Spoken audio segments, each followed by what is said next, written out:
Pernah baca privacy policy nggak? Enggak. Saya tidak pernah membaca privacy policy. Enggak, biasanya langsung di Sekilas saja. pernah tapi enggak hafal atau kayak familiar.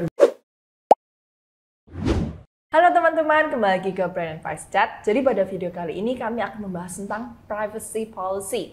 Nah, karena sesuai klip yang teman-teman barusan lihat, ada banyak teman-teman yang kurang mengerti tentang privacy policy ini. Jadi pada kesempatan kali ini kami mengundang dua associate dari Emans Law yang sudah pastinya pernah membaca privacy policy. Kenapa pernah? Karena pernah membuat. Kalau misalnya nggak membuat, nggak akan dibaca. Jadi secara general aja, apa sih sebenarnya yang dimaksud dengan privacy policy ini? Jadi, privacy policy atau kebijakan privasi itu merupakan sebuah kebijakan yang dibuat oleh website maupun aplikasi yang menjelaskan bagaimana aplikasi tersebut akan mengumpulkan, menyimpan, melindungi, dan menggunakan informasi pribadi yang disampaikan oleh penggunanya. Nah, informasi pribadinya itu apa saja, pengungkapan, pengumpulan, dan penggunaannya itu nanti sejauh apa, itu semua itu biasanya diaturnya di privacy policy. Kalau begitu sebenarnya penting nggak sih privacy policy ini untuk dibaca?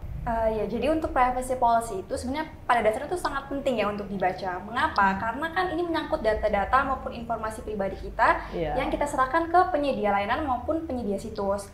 Dan selain itu, umumnya dalam privacy policy itu mereka juga akan mengatur hak-hak kita sebagai pengguna itu apa. Dan tentunya kita perlu tahu dong apa aja nih hak-hak kita sebagai pengguna yang memberikan data-data kita ke penyedia layanan maupun penyedia situs tersebut.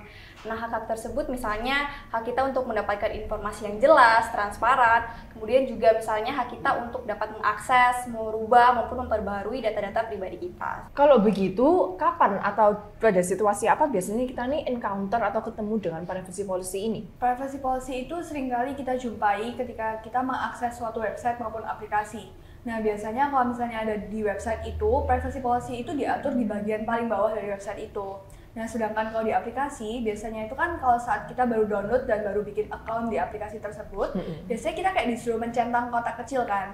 Nah, kotak kecilnya itu biasanya kayak menyatakan dengan kita menggunakan layanan tersebut, membuat akun pada aplikasi tersebut, kita juga menyetujui kebijakan privasi yang ada pada aplikasi tersebut. Oh, isinya apa aja ya biasanya? Nah, untuk isi privacy policy itu sendiri itu tergantung ya dari masing-masing penyedia layanan maupun penyedia situs. Jadi antar penyedia layanan maupun situs itu bisa beda-beda pengaturannya tergantung kebijakan mereka gitu ya. Tapi umumnya yang selalu ada dalam privacy policy itu yang pertama itu data apa aja yang dikumpulkan maupun diperoleh. Jadi itu mengatur mengenai data-data apa aja nih yang perlu kita berikan, misalnya mengenai nama, alamat, tanggal lahir, informasi mengenai nomor rekening, kemudian juga mengenai data transaksi dan juga lain sebagainya.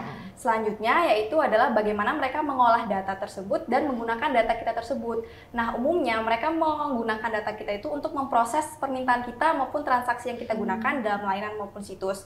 Misalnya kita melakukan jual beli atau melakukan pembelian di e-commerce gitu ya. Tentunya kan untuk kepentingan pengiriman kita perlu memberikan data mengenai nama, kemudian alamat kita dan juga nomor telepon kita gitu kan. Selanjutnya bagaimana informasi tersebut diungkapkan. Nah, ini umumnya informasi maupun data pribadi kita itu nggak boleh diungkapkan kepada pihak ketiga manapun ya. Tapi dalam privacy policy itu umumnya mereka tuh ada pengecualian. Nah, pengecualiannya itu apa? Mereka itu boleh mengungkapkan data maupun informasi pribadi kita kepada pihak ketiga yang memang memiliki afiliasi sama perusahaan mereka. Misalnya seperti vendor, maupun partner, maupun afiliasi lainnya. Misalnya suatu e-commerce bekerjasama dengan penyedia kanal pembayaran. Tentunya penyedia kanal pembayaran ini perlu diungkapkan juga informasi-informasi mengenai detail transaksi kita, informasi perbankan kita, dan lain sebagainya. Kemudian yang ketiga, mengatur bagaimana perlindungan data pribadi kita. Jadi di sini perusahaan atau penyedia layanan itu akan mengatur langkah-langkah apa saja yang akan mereka ambil sebagai bentuk perlindungan terhadap data pribadi kita. Kemudian yang keempat adalah mengenai masa penyimpanan, jadi seberapa lama data pribadi kita akan disimpan dan juga kapan data pribadi kita akan dihapus. Yang kelima adalah mengenai hak-hak pengguna. Nah, di sini juga penting karena mengatur mengenai hak-hak kita sebagai pengguna, misalnya untuk merubah, memperbaharui, bahkan juga kita bisa meminta penghapusan data pribadi kita jika memang kita menghendaki untuk adanya penghapusan tersebut. Kemudian yang keenam adalah mengenai pembatasan tanggung jawab.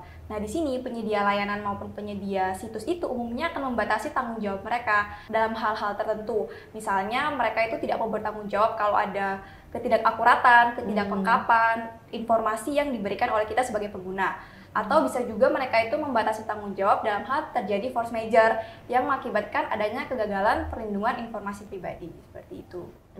Ya menarik ya. Thank you Alma, thank you Cynthia. Jadi sekian pembahasan kita tentang privacy policy pada hari ini. Semoga bermanfaat. Dan jika teman-teman ada merasa ketertarikan untuk belajar lebih lanjut tentang pelindungan data pribadi atau berkarir sebagai Data Protection Officer, bisa langsung bergabung menjadi member APPDI atau mengambil kelas sertifikasi DPO di APPDI. Dan seperti biasa, jangan lupa permennya, pertanyaan dan komentar. See you next time. Bye-bye.